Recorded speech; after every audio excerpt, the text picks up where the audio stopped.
저는 이날 제 인생의 가장 중요한 결정을 내렸습니다.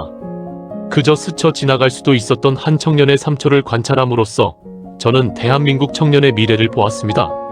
성공의 진짜 자본이 무엇인지 지금부터 저의 경험을 들려드리겠습니다. 저는 은퇴 후 시간이 많아졌습니다. 저의 취미는 인간 관찰입니다.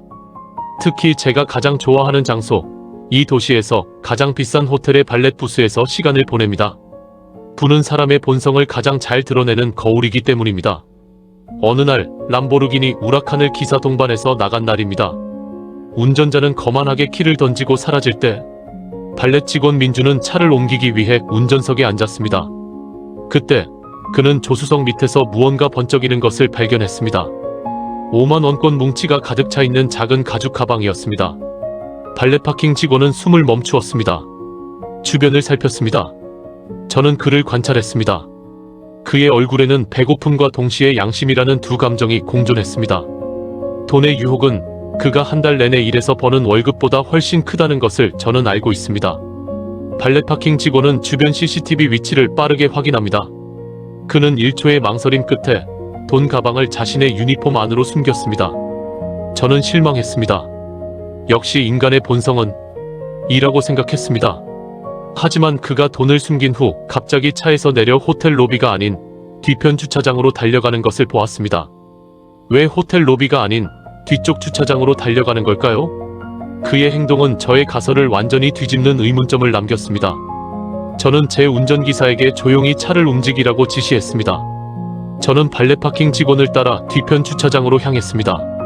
그곳은 직원 전용 통로와 낡은 경비실이 있는 CCTV도 없는 곳이었습니다. 돈을 훔치려 했다면 완벽한 장소였습니다. 발렛 파킹 직원이 돈을 훔친 것이 아니라면 왜 CCTV도 없는 어두운 주차장으로 달려갔을까요? 순간 저는 분노했습니다. 훔친 돈을 나누려는 것일까요? 조직적인 범죄일까요?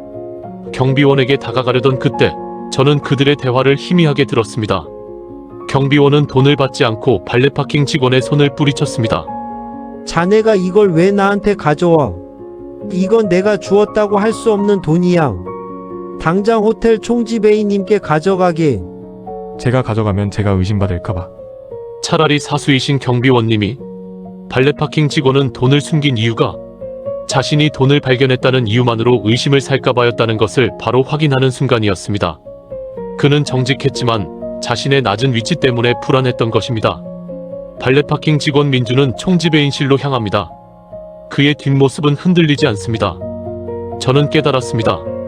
그는 돈을 훔치려 한 것이 아니라 오해받지 않고 정확하게 돌려주고 싶었던 것입니다. 저의 요즘 젊은이들은 이기적이다라는 생각이 완전히 무너졌습니다.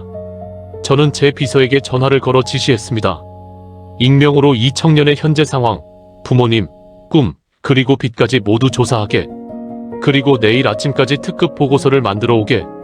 이 단순한 정직함은 1억 원 이상의 가치가 있다는 것을 저는 직감했습니다. 이제 저는 그를 검증할 준비가 되었습니다. 회장은 왜 빚까지 조사하라고 지시했을까요? 회장이 민준에게 숨겨진 테스트를 하려던 것일까요? 조사 결과는 놀라웠습니다. 민준은 학자금 대출과 홀어머니의 병원비를 감당하며 발렛 일을 하고 있었습니다. 1억 원은 그의 모든 문제를 해결해 줄 수 있는 금액이었습니다. 하지만 저는 돈이 아닌 기회를 주기로 결심했습니다. 저는 제 비서를 통해 돈 주인을 찾은 총지배인에게 연락했습니다. 그 돈 주인의 감사 표시를 전달하는 방법으로 이 청년에게 익명의 장학금을 전달할 것이라고 지시했습니다. 며칠 후 민주는 총지배인에게 불려갑니다. 총지배인은 거액의 상금 대신 익명의 후원자가 민준의 정직함에 감동하여 김영철 장학재단의 특별 장학생으로 선정했다고 전달하게 되었습니다. 민주는 돈이 아닌 장학금에 잠시 실망하는 듯한 표정을 짓습니다. 저는 직접 나서지 않았습니다. 대신 비서를 통해 봉투 하나를 민준에게 전달하게 했습니다.